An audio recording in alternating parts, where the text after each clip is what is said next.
Hello, good afternoon, friends. Good afternoon, ma'am. Okay. Good afternoon, ma'am. Yeah, beta. Good afternoon. So, आवाज सही आ रही है? Am I audible properly? Yes, ma'am. Okay.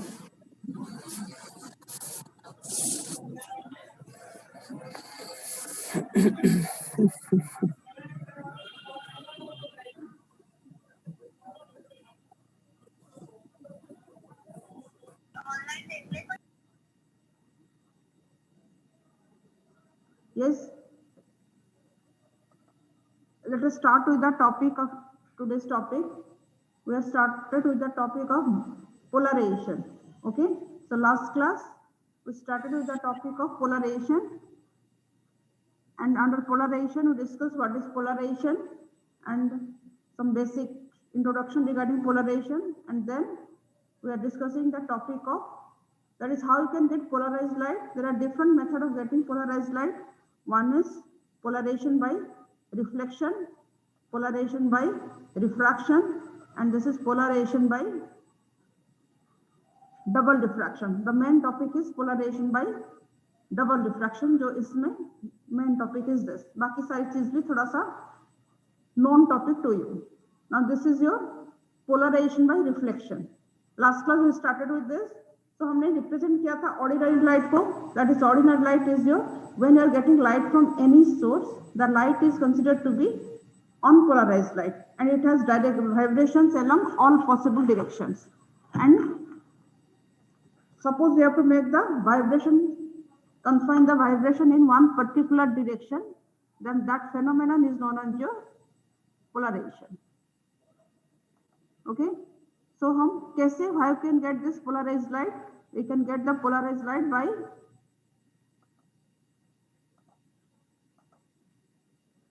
reflection. Reflection में हमें कैसे मिल सकता है?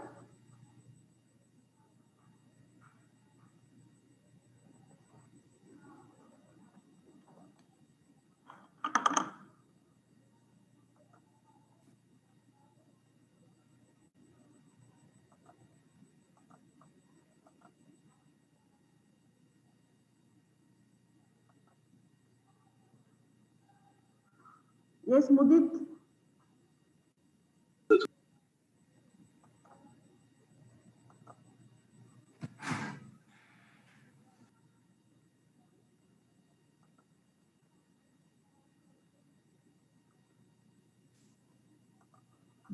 Okay, so let us start with this topic. So generally, so blackboard is visible. Blackboard proper दिख रहा है बच्चे? Yes, ma'am. दिख रहा है? Yes, ma'am. So generally Yes, ma'am. representing the ordinary light. Ordinary light मतलब generally हम उसको कैसे represent करेंगे? That is unpolarized light is represented like this. ऐसे different arrow की form में उसको represent कर सकते हैं. And instead of that हम कैसे represent करते हैं? Generally it consists of two type of vibration. One is arrow. अगर हम लाइट आपको दिखाएंगे इसके वाइब्रेशन कैसे दिखा सकते हैं? Like arrow, that is the along the plane of the blackboard, along the plane of the paper, and this is perpendicular to the plane of the paper. So the unpolarized light consists of large number of dot component and arrow component. One is perpendicular to this direction of plane of the paper, another is along the plane of the paper, and this is the direction propagation of the wave. Okay, so this is the representation of your unpolarized light. So when this unpolarized light is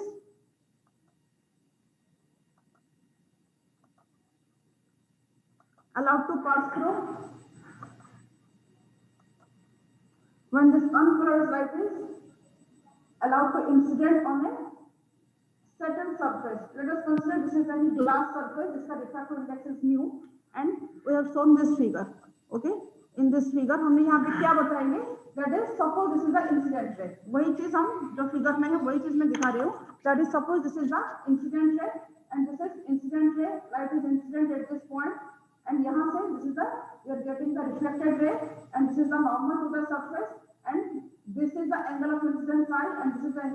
refraction I, and this is the refracted, sorry, this is your angle of refraction is R, and this is your I. Okay, so this is your R, and this is incident ray, reflected ray and ये. तो यहाँ पे polarisation में reflection क्या कहता है? When light is incident on any surface, that is when light is reflected at any surface and refractive index is mu, then the reflected light is completely plane polarized for a certain angle of incidence. Okay, and else, so ये on polarized light है, so इसमें क्या है? As you can see in this figure, it consists of both the components.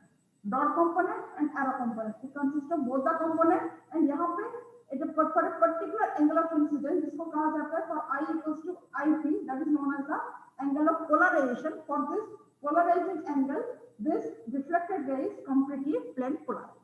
ठीक है? तो इसमें क्या होगा? इसमें दो टाइप का component है. इसमें you can say only one type of component. That is, it consists of vibrations. Dot component मतलब यहाँ पे एक टाइप का वाइब्रेशन आ गया, दो टाइप का वाइब्रेशन नहीं है. So we can say this light is completely plane polarized for this angle of incidence equals to IP.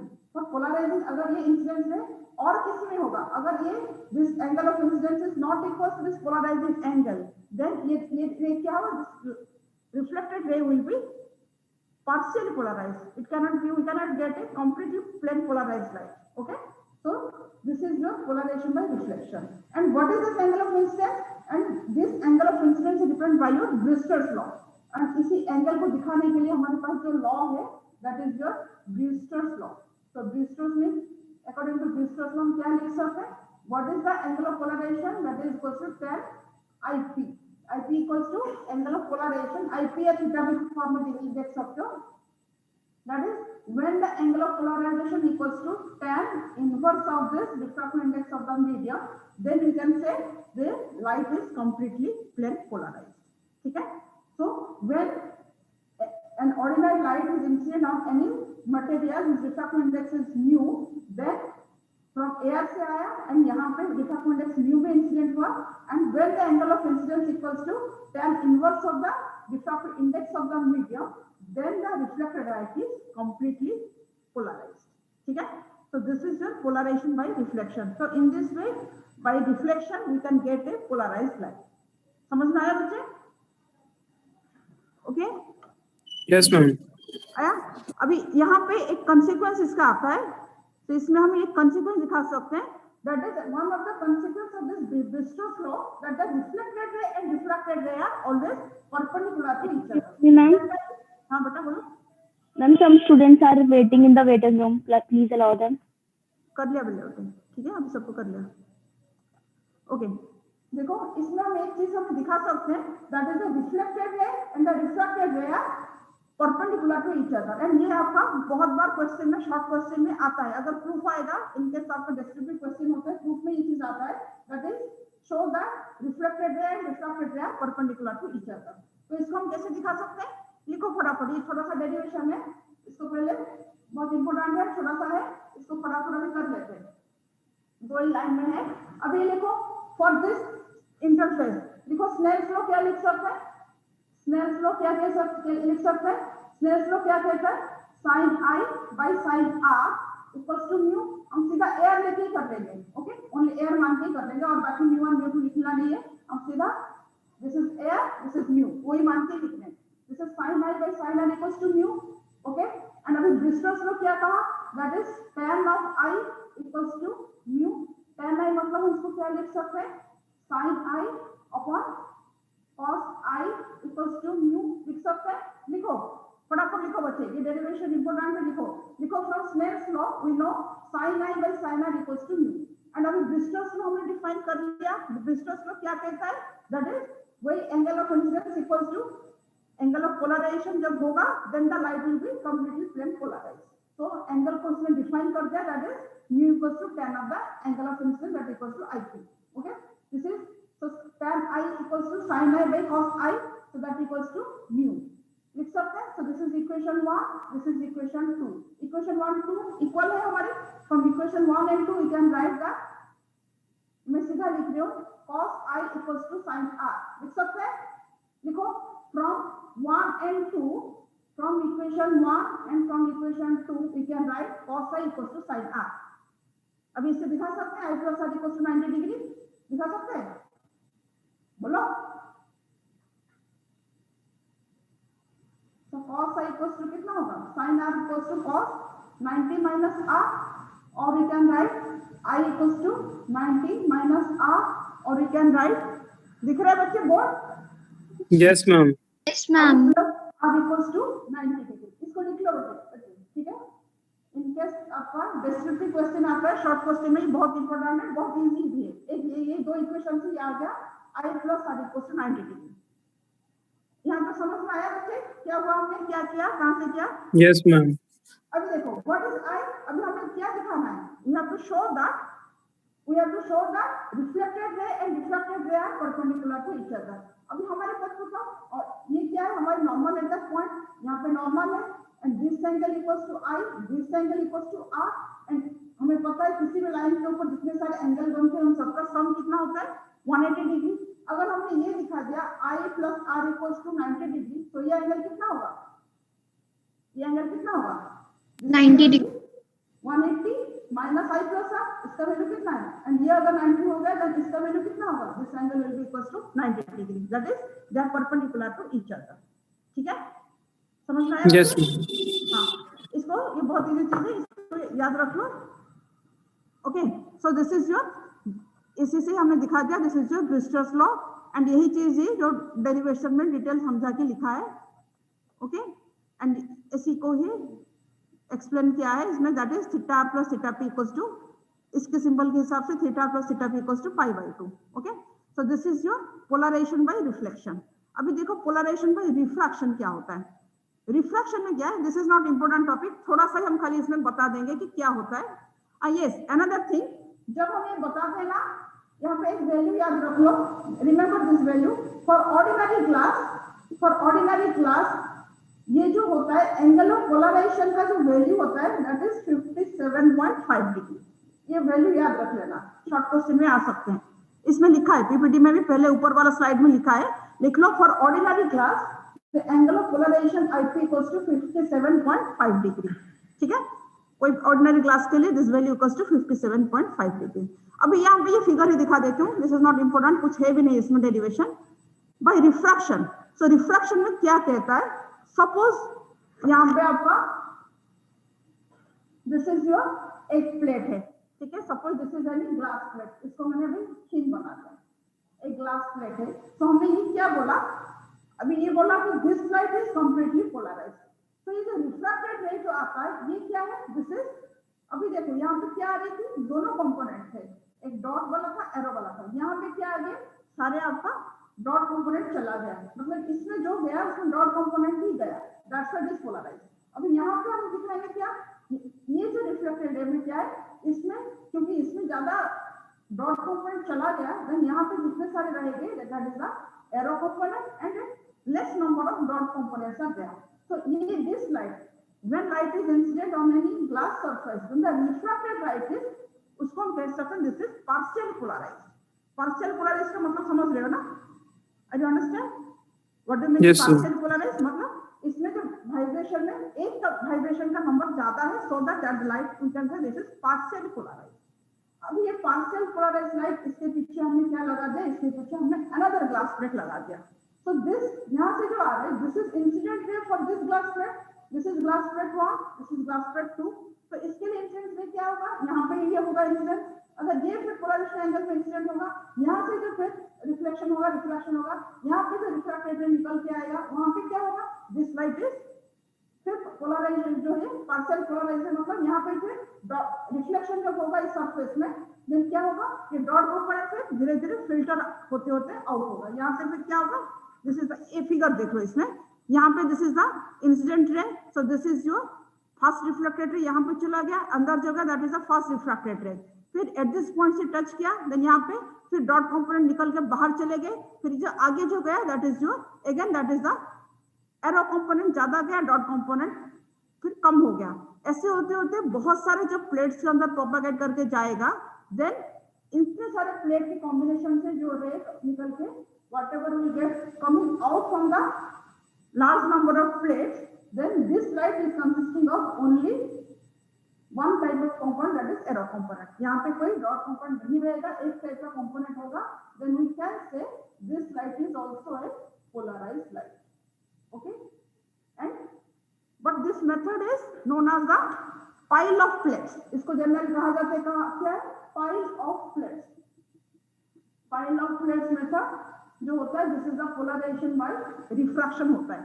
By refraction में जो arrangement हम लेते हैं, that arrangement is known as pile of plates. Okay, and यहाँ पे we are saying light इधर से गया, incident हुआ, इतने सारे multiple reflection होने के बाद whatever you are getting final, you are saying that is a polarized ray, उसका intensity actually very less. So that's why it is not a useful method. Okay, ये बहुत ज़्यादा useful नहीं है, but we can get polarized light by this method. Okay, so this is your polarization by refraction. Okay, समझ में आया बच्चे? Reflection क्या है, refraction क्या है? Yes, ma'am. आया? Okay, this is ना. अभी एक चीज बताओ, मालूज लॉ आप सबको आता है? मालूज लॉ नाम सुना है? Yes, ma'am.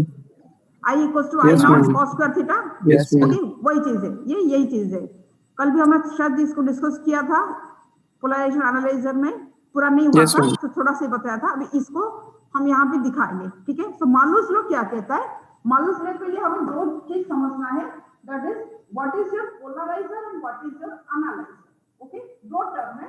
पोलराइजर आप सबको पता है, दैट इज द डिवाइस जिसके अंदर लाइट इंसिडेंट अनपोलराइज्ड लाइट निकल के जब आता है, then the light will become polarized. That is known as the polarizer. Okay, and what is the analyzer? Analyzer is also another polarizer.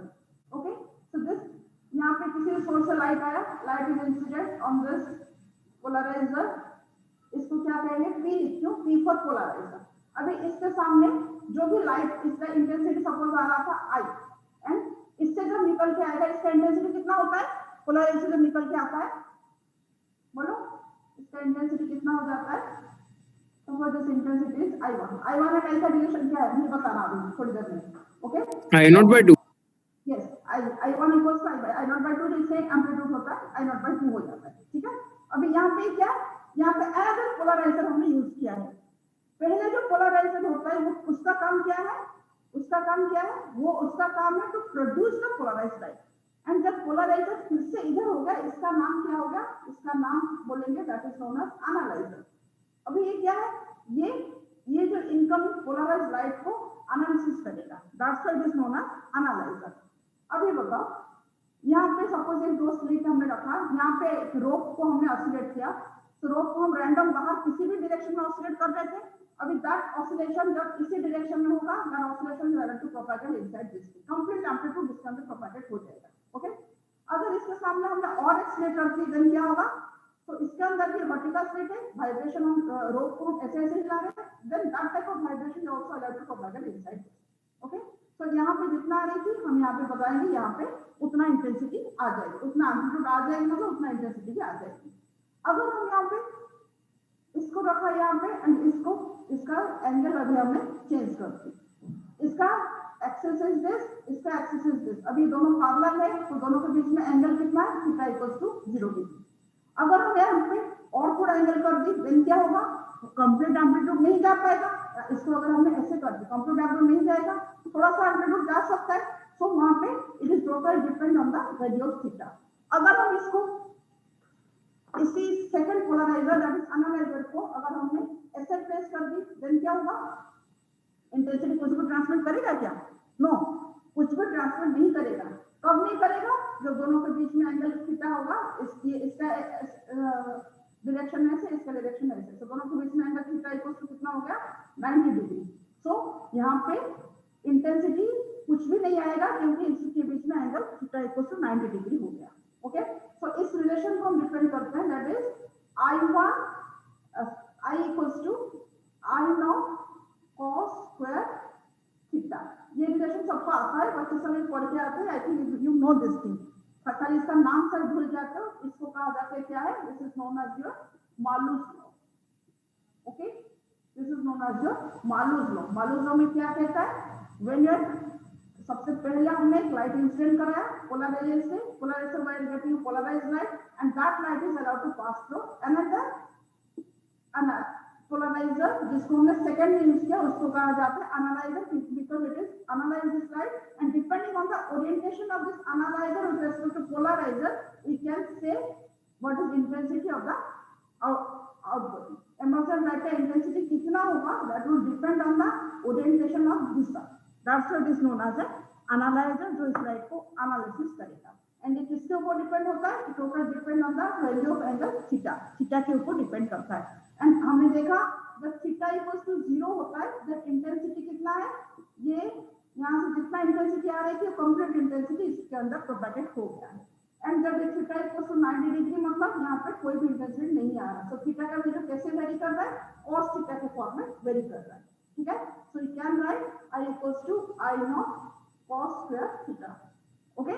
Amplitude के form में cos theta होगा, इसको square करेंगे तो you can get the intensity you can write I equals to I naught cos square theta. Okay. So हमने यहाँ पे दो चीज दिखाया. सबसे पहले मैं I1 I2 ये करके दिखा रही हूँ, इसका फिगर भी है, मैं दिखा दूंगी अभी. अभी यहाँ पे इसमें जो आ रहा था इंटेंसिटी I आया, इसके अंदर जब निकल गया जब इसका इंटेंसिटी कितना होगा, I1 का वैल्यू कितना होगा, I/2. ओके. अभी यहाँ से और एक एनालाइजर में जो प्रोपेगेट करेगा, इससे सपोज दोनों के बीच में एंगल जो भी है थीटा अगर है, देन इसका I2 कितना हो जाएगी, I2 equals to I1 cos square theta. ठीक है. अकॉर्डिंगली जनरली अपन न्यूमेरिकल में ये बहुत कम आता है. This is important for from your numerical point of view. यहाँ पे इस चीज को हम दिखा रहे हैं, दैट इज लाइट आया, इसके अंदर पोलराइज के अंदर दिस इज इंसिडेंट जब हो गया, then whatever are getting the light is equals to theta के फॉर्म में ये वेरी किया, that is I naught cos square theta.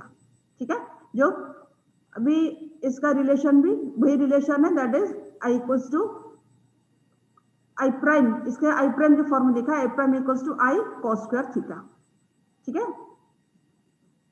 So this is the representation of your polarized light, that is how you can get the polarized light.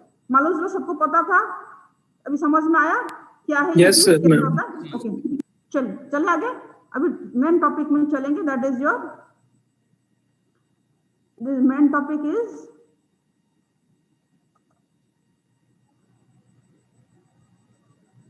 Double refraction. ठीक है. ये सारे Malus law का explanation है, थोड़ा बहुत इसमें कुछ चीज लिखा है, जो चीज मैंने बोला वही चीज ही लिखा है. Now let us move to the topic of double refraction. Okay. अभी ये आया आपका बिल्कुल new topic and interesting topic. So double refraction क्या होता है? जनरली जब हम पोलराइजर की बात करते हैं, देन यहाँ पे जो टेक्निक बेसिकली यूज होता है, that is the basically by double refraction technique we are getting the polarized light. Okay.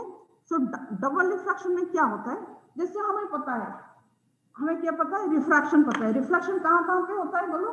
Glass में होता है, बहुत सारे मीडियम में रिफ्लेक्शन होता है, रिफ्रैक्शन होता है. ओके.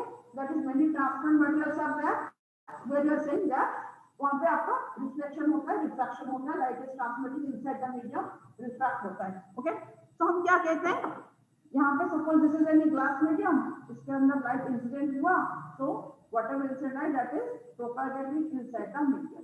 ओके. यहाँ पे ये प्रोपेगेट करके जा रहा है. एंड जनरली जो ग्लास होता है ये क्या है, हमारे डिजाइन आइसोट्रोपिक मीडियम. तो आइसोट्रोपिक मीडियम मतलब क्या होता है? What do mean by isotropic medium? That is इसका जो physical property, refractive index and also every direction में सेम रहता है. ठीक है. That is the meaning of isotropic. इसका जो फिजिकल प्रॉपर्टी सारे डायरेक्शन में सेम रहता है, डायरेक्शन के ऊपर ये डिपेंडेंट नहीं होता. ओके. अभी अगर हम बताएंगे डबल रिफ्रैक्शन में कहेंगे, there are certain materials they are naturally occurring like that, but from nature में जनरल सर्टेन क्रिस्टल आपको पता है, बहुत सारे क्रिस्टल स्ट्रक्चर आपने पढ़ा है. तो certain crystals are naturally occurring in our nature. ऐसे अकर करता है when light is incident on that material, instead of one refracted ray हमें क्या मिलेगा? We can get two refracted polarized ray. ठीक है. Instead of single refracted ray we can get two refracted ray, and this phenomenon is known as the phenomenon of double refraction. इसको ये भी कहा जाता है, that is the Bayer-Fugger phenomenon. ठीक है. क्या कहा जाता है? This phenomenon is known as phenomenon of double refraction birefringent भी कहा जाता है, एंड द मटेरियल या क्रिस्टल जो ये प्रॉपर्टी शो करता है, that material is known as the double refracting crystal और general known as the birefringent crystal. ठीक है, तो यहाँ पे क्या है, यहाँ पे देखो अनपोलराइज्ड लाइट मतलब it consist of to types of vibration, dot and arrow में हम इसको रिप्रेजेंट करेंगे। तो यहाँ पे जैसे डॉट भी जा रहा था, एरो भी जा रहा था, हम यहाँ पे ये दिखाएंगे। एक में क्या है, एक में खाली एक टाइप का वाइब्रेशन जाएगा और एक में दूसरे टाइप का vibration it will provide and will get both are polarized. ठीक है, यहाँ पे हम क्या बता रहे, that is when light is incident on certain double refracting crystal certain and generate that anisotropic material. Okay, anisotropic material मतलब they are having different physical property along different directions. So instead of one refracted ray, we are getting two refracted rays. Okay, so यहाँ इसमें एक type का component आएगा and second में we can get different types of components we are getting. ठीक है, so this is one polarized ray and this is known as other polarized ray. इसका मैं आपको फिगर दिखाती हूँ and इसका नाम भी क्या है ये मैं बता रही हूँ।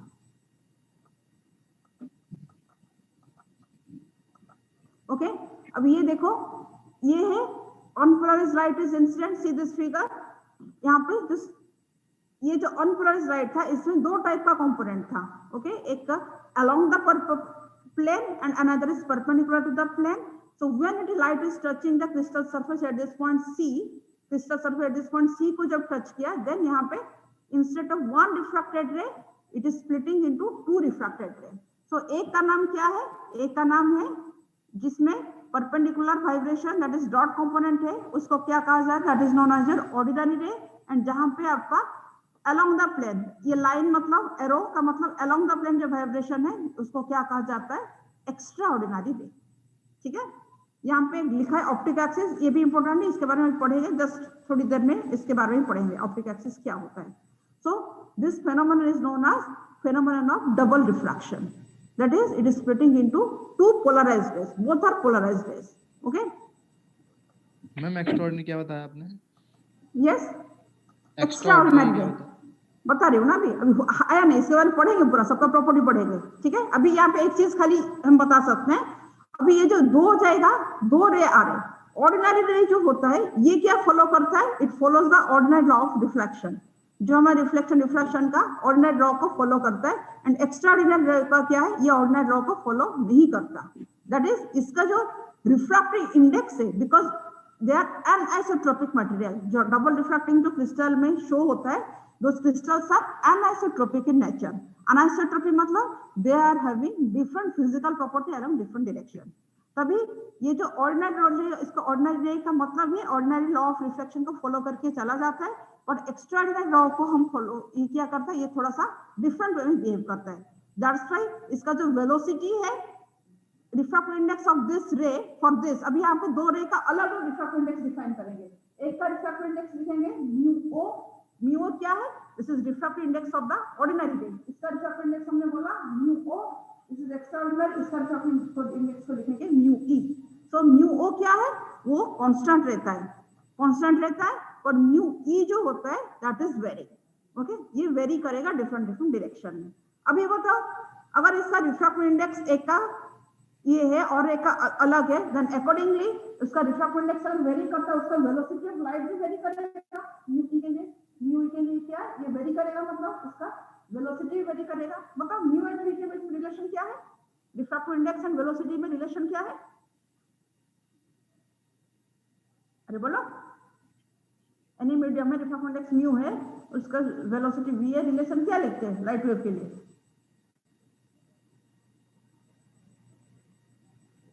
अरे बोलो, ये तो कॉमन चीज है बच्चे, ये तो हमने कर लिया भी है।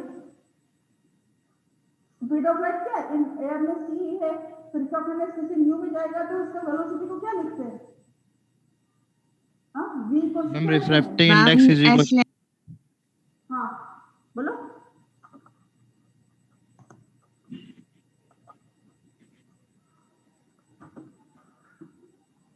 किसी का मटेरियल का रिफ्रैक्टिव इंडेक्स अगर म्यू ए है, उस मटेरियल में वेलोसिटी ऑफ लाइट कितना होगा, v equals to c by mu, ये सबको पता है। ओके, तो ये भी वही चीज दिखाएगा। ओके,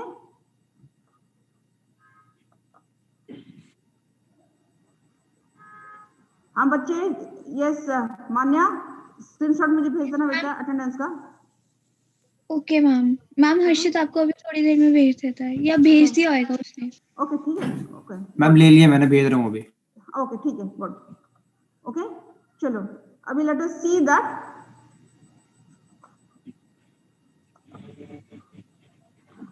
इसमें बहुत सारे टर्म्स आएंगे, that is what is O ray, what is E ray, double diffracting crystal, positive crystal, negative crystal, and यहाँ पे आएगी uniaxial crystal and biaxial crystal. ठीक है, सबसे पहले इसको थोड़ा देख लेते हैं, फिर ओ रे ई रे में चलेंगे।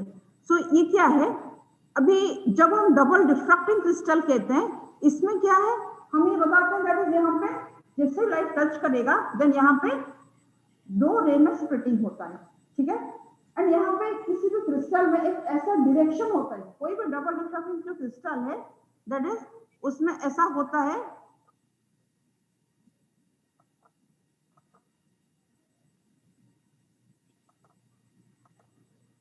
ओके यहाँ पे ऐसा होता है that is whenever it is, इसमें एक ऐसा डायरेक्शन होता है जिस डायरेक्शन में there is no double diffraction, double diffraction नहीं होता।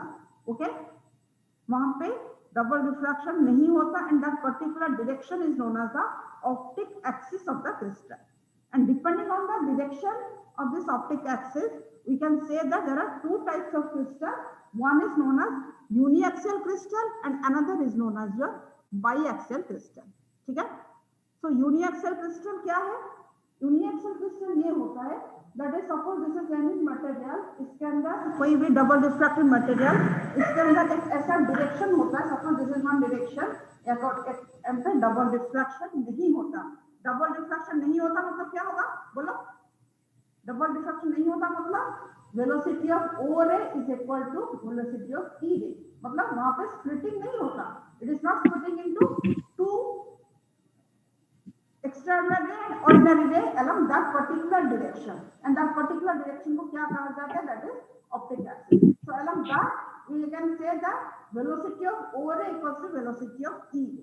ओके, एंड this crystal में there is only one axis along which there is no double diffraction, then that is known as your uniaxial crystal। इसको क्या कहते हैं, uniaxial crystal। And इसमें हम जो डिस्कस करेंगे we'll discuss only uniaxial crystal, and इसमें हम एग्जांपल क्या लेते हैं, दैट इज हमारी जो यूनिएक्सियल डबल डिफ्रैक्टिंग क्रिस्टल का एग्जांपल में आता है क्वार्ट्ज, टर्मालाइन, कैल्साइट। ठीक है, calcite, quartz, tourmaline are your example of your uniaxial crystal, and biaxial accordingly क्या होगा बोलो, biaxial क्या होगा, uniaxial में अगर ये होता then biaxial में क्या होगा बोलो, biaxial में क्या है, यहाँ पे दो डिफरेंट डायरेक्शन ऐसा होगा जहां पे डबल डिफ्रैक्शन नहीं होगा। ओके, सो biaxial डबल डिफ्रैक्टिंग क्रिस्टल मतलब क्या होता है, biaxial क्रिस्टल में देयर इज नो, यहाँ पे सपोज ये डायरेक्शन में और कोई डायरेक्शन और कहीं भी होगा जहाँ पे डबल डिफ्रैक्शन नहीं होगा, मतलब यहाँ पे भी VO इक्वल्स टू VE, दोनों रे का वेलोसिटी सेम होगा, दैट स्प्लिटिंग नहीं होगा, एंड यहाँ पे भी अगर कोई डायरेक्शन होगा जहाँ पे स्प्लिटिंग नहीं होगा, then that type of crystal is known as your biaxial crystal. And यहाँ पे हम क्या क्या एग्जांपल है, माइका है, टोपाज है, अरोगेनाइट है, these are some examples of your biaxial crystal. ठीक है, so these are your some examples of your double diffracting crystal। अभी बताओ सपोज हम कैसे इसको पता कर सकते हैं, this is a biaxial, this is a double diffracting crystal. Now let us see, हमने आपने एक पेपर लिया, पेपर के ऊपर एक डॉट दिया, आप ग्लास स्लैब लेके देखते हो, देन हमें क्या दिखता है, अंदर हम उस डॉट को देख सकते हैं। ठीक है, we can see the observe the dot by using a glass, एक ग्लास स्लैब के अंदर हम देख सकते हैं, we can observe the dot। अगर आपको कोई suppose we got any double diffracting crystal and this is any double diffracting crystal, उसको पेपर में कोई डॉट डाला एंड इसे क्रिस्टल को ऐसे पकड़ा, इसके अंदर व्यू किया, then instead of one image आपको क्या है, उसी डॉट को you can observe the two images of the dot। ठीक है, अगर डबल डिफ्रैक्टिंग क्रिस्टल में हम उसी डॉट को पेपर के ऊपर हमें, जैसे मैंने यहाँ पर टेबल है, टेबल में पेपर में मैंने एक ब्लैक डॉट बना दिया, मैंने ग्लास स्लैब में देखा तो मुझे क्या नजर आया, I can observe a single dot when I view inside the view through the glass. And similarly मैंने ग्लास को रिप्लेस कर दिया by means of a double diffracting crystal. ठीक है, ये भी एक ट्रांसपेरेंट मटेरियल होता है डबल डिफ्रैक्टिंग, क्योंकि लाइट प्रोपेगेट हो रहा है, this is also transparent material. इसके अंदर जब हम ऑब्जर्व करेंगे लाइक दिस, हमें क्या नजर आएगा, inside this double diffraction crystal instead of one image we can observe two images of the dot, हमें दो इमेज नजर आएगी। एंड इफ आई रोटेट, अगर हम इसको रोटेट करते करते देखेंगे, ऐसे रोटेट करके देखोगे, देन एक जो इमेज होता है that one image will remain stationery and another image जो होता है that will rotate along with the orientation of the, जैसे हम इसको रोटेट करेंगे उसका इमेज भी ऐसा ऐसा रोटेट होगा। ओके, सो जो फिक्स इमेज है that is because of the ordinary ray, जो फिक्स इमेज है that is because of the ordinary ray, and यहाँ पे जो रोटेट करता है that is the image due to the extraordinary ray. ठीक है, that is the image due to the extraordinary ray we can say. इसका भी आपको फिगर थोड़ा सा कहीं पे ज्यादा तो ये फिगर नहीं मिला,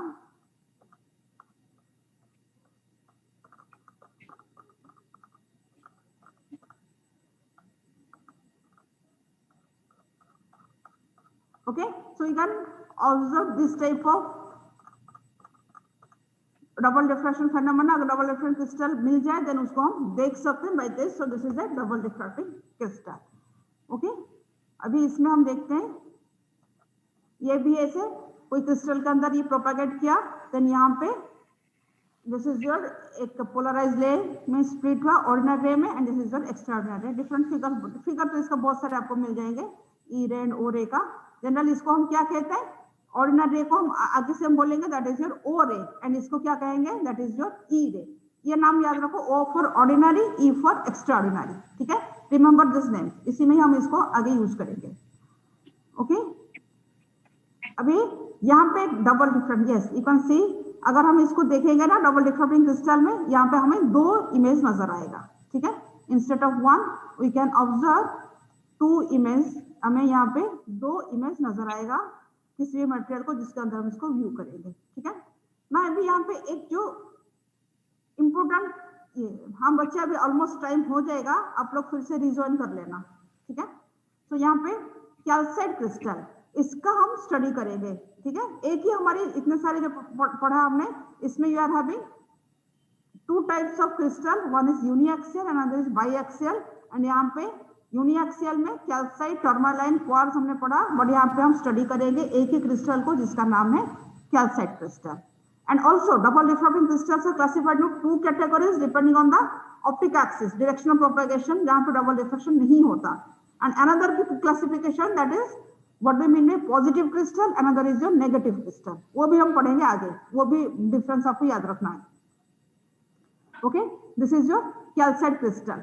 तो कैल्साइट क्रिस्टल क्या होता है, what is your calcite crystal, that is it is a uniaxial double diffracting crystal, and इसको क्या कहा जाता है, आइसलैंड स्पार्क, इसका नाम ये भी है, that is this is also known as Iceland spark. And ये केमिकली इसको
okay, this is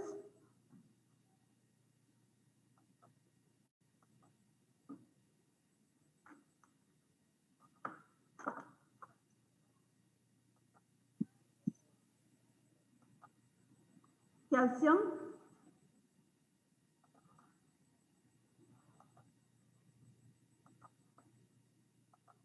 Okay, this is your calcite crystal is a uniaxial double diffraction crystal and इसको क्या कहा जाता है? That is also known as Iceland spar and इसको chemically इसका formula क्या है?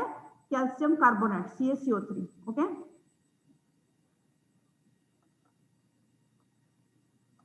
And ये क्या है? It is a colorless transparent material and इस ये naturally nature में कैसे होता है? In a rhombohedron form. Okay ये rhombohedron फॉर्म में it is naturally occurring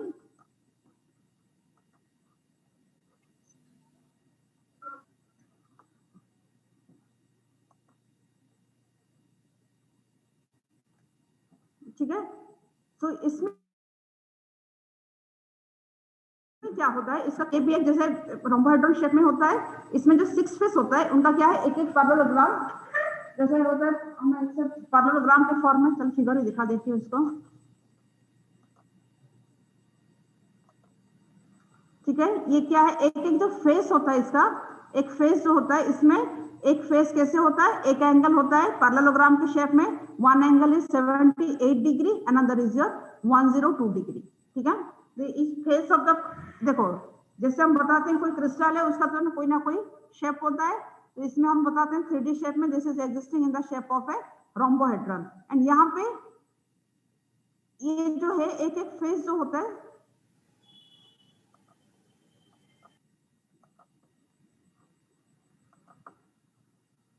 each face is a 6 face जो होता है इसका parallelogram having angle 78 degree and 102 degree each, okay। and यहाँ पे दो opposite corner जिसको क्या कहा जाता है जो opposite corners are known as the blunt corners, ठीक है। ये जो blunt corners होते हैं इस blunt corner में क्या होता है in this blunt corner two angles are मतलब जितने सारे यहाँ पे एंगल देखो एक कॉर्नर में कितने एंगल मिलेंगे 3 एंगल्स मिलेंगे, यहाँ पे सारे ऑब्ट्यूज एंगल मिलते हैं टू ऑपोजिट कॉर्नर्स। अगर ये एक ब्लंट कॉर्नर है देन इसका ऑपोजिट में A is a blunt corner then H is another blunt corner. यहाँ पे क्या है white is said to be blunt corner because यहाँ पे जितने सारे जो एंगल मिलते हैं all are obtuse angle 102 degree, तीनों का कॉम्बिनेशन में ये दोनों ब्लंट कॉर्नर बनता है, ठीक है। So this is a calcite crystal जिसमें हम बताते हैं इसका बाकी सब में क्या होता है, बाकी जो अदर कॉर्नर्स है कितने कॉर्नर्स होते हैं बताओ, कॉर्नर्स कितना होते हैं 1 2 3 4 1 2 3 4 8 corners are there. Out of this 8 corners 6 corner में क्या है 2 obtuse angle and 2 and 1 acute angles are meeting. But यहाँ पे जो दो अलग अलग कॉर्नर ऐसा होता है जिसको दो ऑपोजिट है। अगर ये मैं इसको आपको डस्टर में दिखा सकती हूँ, अगर ये एक कॉर्नर है देन इसके सामने इसके नीचे ये वाला है, ये अगर ऊपर वाला ये टिप है नीचे वाला टिप है, सो ये दोनों you can say these are the two blunt corners. So ये जो टू ब्लंट कॉर्नर्स है उसमें क्या होता है ब्लंट कॉर्नर्स किसको कहते हैं जहां पे we are saying the angles are obtuse, all the 3 angles are obtuse while the remaining 6 corners only 1 angle is obtuse and 2 angles are acute angles।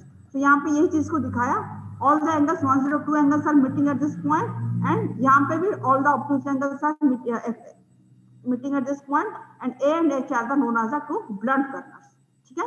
And यही जो blunt corner होता है जो एंगल जो line joining the two blunt corners A and H is known as the optic axis of the crystal। And optic axis ही पूरा सारी चीज मैटर करता है ऑप्टिक एक्सिस के ऊपर, क्योंकि हम क्रिस्टल को आज इट इज यूज नहीं करेंगे, उसको optic along the optic axis एक प्रिंसिपल प्लेन होता है उसके अलोंग उसको काटेंगे सो दैट उस क्रिस्टल को ही हम आगे पोलराइजर में निकोल प्रिज्म में कहीं पे भी उसी को हम यूज करेंगे, ठीक है। दैट्स व्हाई इसका जो इंपोर्टेंट बहुत ज्यादा है। सो कैल्साइट क्रिस्टल का स्ट्रक्चर समझ में आया बच्चे? ये जो लिखा है इस सब आपको मैंने बता दिया, ये चीज है आपको समझ में आया what is the structure of calcite crystal? This is important Yes, ma'am. okay, so this is your blunt corner ये होता है and line joining the two blunt corner is known as the optic axis of the crystal, ठीक है।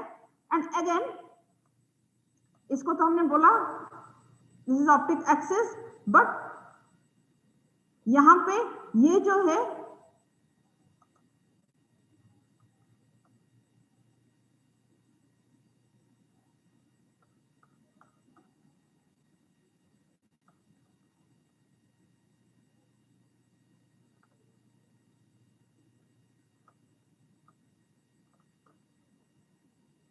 Okay यहाँ पे ये जो है ऑप्टिक एक्सिस को हमने बता दिया line joining A and H, but this is not only A line. Optic axis जो होता है हम इसको एक्सिस बताते हैं पहले डायरेक्शन दिखाने के लिए, line joining and it is the optic axis, but it is not a direction. Any line which is parallel to this optic axis is also known as the optic axis of the crystal. Optic axis it is not only a single line, it is a direction. Okay, A से इसको जो line या इसका parallel, all lines are known as the optical axis of the crystal. ठीक है, so this is the calcite crystal and this is the structure, and यहाँ पे भी इसको हम दिखा सकते हैं. These are two lining joining the two blunt corners, and यहाँ पे जो parallel line दिखाया वो भी है. We can say they are all the optic axis of the crystal. So ये डिफरेंट फॉर्म में इसका फिगर आपको बहुत सारे ऐसे इसी फॉर्म में इस चीज को आप समझ में आ सकते हैं. अभी यहाँ पे एक चीज हम दिखाएंगे, that is what is the principal section of this crystal. ठीक है, so what is this optic axis, यही चीज जो मैंने बोला, that is the optic axis of the crystal. And along optic axis क्या होता है, what happens along optic axis, पहले ही हमने पढ़ा. अभी क्या होता है along optic axis, there will be no double diffraction. Optic axis क्या है, a ray of one polarized light traveling along the optic axis. अगर हम बताएंगे जा रहे हैं देन यहाँ पे ये स्प्लिटिंग नहीं होगा. ओके, अभी इस चीज को देखते हैं. What is this principal section. Okay, so what is this principal section.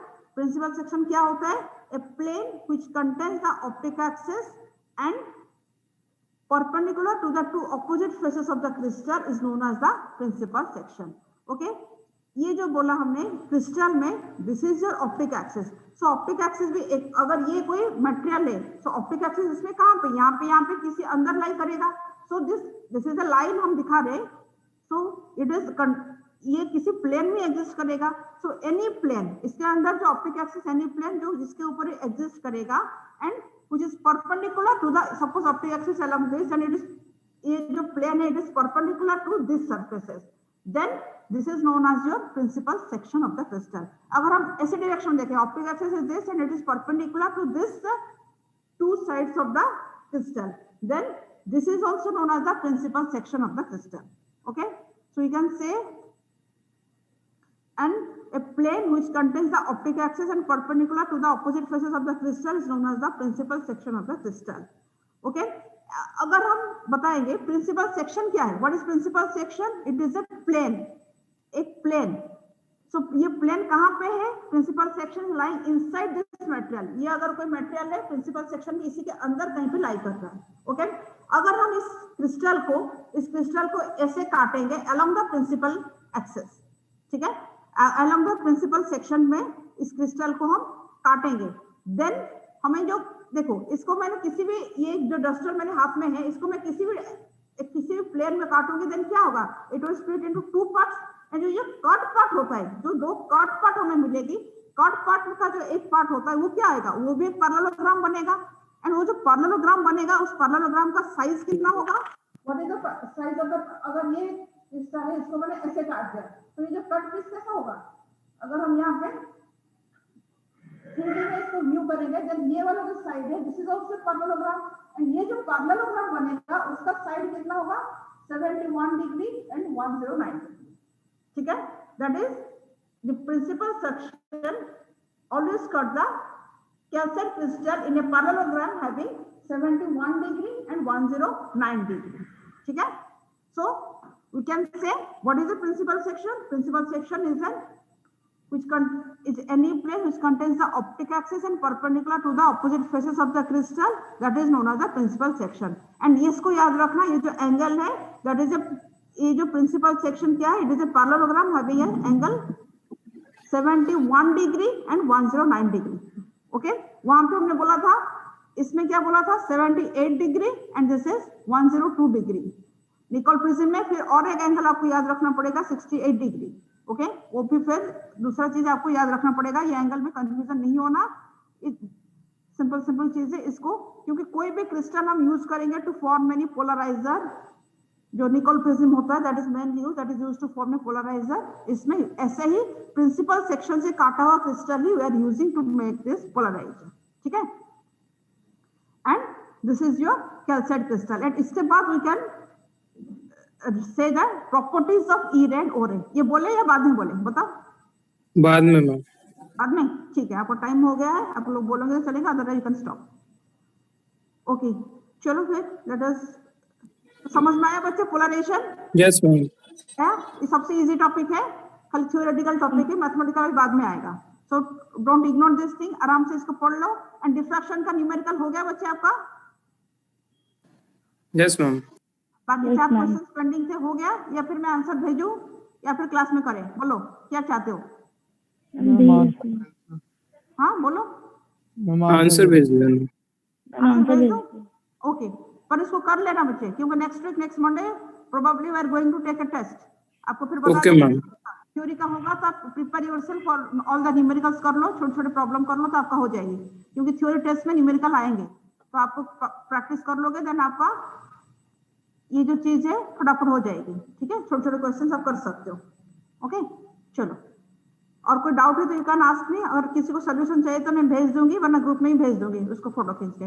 Okay, ma'am ये Okay, पीपीटी शेयर कर देना जो मैं बोलो पढ़ाई बोलो थी, बोलो, ये पीपीटी शेयर कर देना पीपीटी। मैम, जो ये वाला? पोलराइजेशन की पीपीटी हाँ, शेयर कर ये देना। अभी चल रहा है बेटा, पूरा कंप्लीट नहीं हुआ, तो अभी आधा भेजूंगी आपको, मैं पूरा करके मैम भेज यस देती मैम, आधे भेज दो। भेज देना। ठीक है, क्योंकि ये पूरा रफ है ना, देखो सारा रैंडम पड़ा है, बहुत सारे फिगर, तो ऐसे भेजना भेज दूं, पर उसको मुझे थोड़ा सा टाइम लगेगा कंप्लीट करने के लिए, अभी हुआ नहीं। ठीक है, तो फिर ऐसे भेज देती हूँ आज। ठीक है, ऐसे भेज देती हूँ, फिर इसको बाद ऐसे में भेज delete दो, करके। फिर बाद में करके भेज ठीक है ठीक है, चलो मैं इसको भी सेंड कर देती हूँ। ओके मैम, हाँ बेटा बोलो। मैम जो मिड टर्म होंगे वो एमसीक्यू फॉर्म में होंगे या थ्योरी फॉर्म में, जैसे रिटर्न होता है वैसे? पता नहीं बेटा, अभी ये तो बिल्कुल पता नहीं, तो अभी तो फाइनल सीनियर बच्चों का शायद आज से एग्जाम स्टार्ट है, उनका भी तो ऐसे कुछ है, शायद एमसीक्यू फॉर्म में हो रहा है। दोनों ऑप्शन है कि ऑनलाइन उनका तो मैम MCQ बेस्ड हो रहा है, आई थिंक। हाँ उनका हो रहा है, तो तुम लोगों का यूनिवर्सिटी क्या इंस्ट्रक्शन दे रहा है, एमसीक्यू फॉर्म में देना चाहिए, तभी तो हम आपको प्रैक्टिस करा रहे हैं अभी, कि आप इतना छोटा छोटा कर लो, तो आपका अगर आएगा देन आपको कोई कंफ्यूजन नहीं होगा। ठीक है, टॉपिक फॉर न्यूमेरिकल करके शॉर्ट क्वेश्चन का अगर 1-2 टेस्ट दे दोगे ना आप, देन आपका सारा टॉपिक थरो हो जाएगी, एनी टाइम होगा। अभी तो कोई इंस्ट्रक्शन नहीं आया, तो मैं आपको बता नहीं पाऊंगी कि मिड टर्म कब होगा।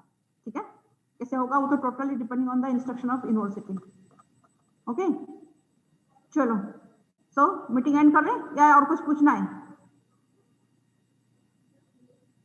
हाँ बच्चे, एंडिंग द मीटिंग। हाँ बोलो मैम टेस्ट में आप कौन से चैप्टर दोगे, डायफ्रैक्शन या फिर दोनों, डिफ्रैक्शन? इंटरफेरेंस एंड डिफ्रैक्शन दोनों।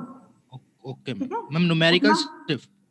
हाँ न्यूमेरिकल छोटे छोटे क्वेश्चन ही आएंगे, कंसेप्चुअल थोड़ा बहुत आ सकते हैं न्यूमेरिकल। ठीक है, हाँ, तो अकॉर्डिंग न्यूमेरिकल कर लो तो आपको बहुत सारे कंसेप्ट भी क्लियर हो जाएंगे ना न्यूमेरिकल से। ठीक है, हाँ चलो, now I am ending the meeting बेटा।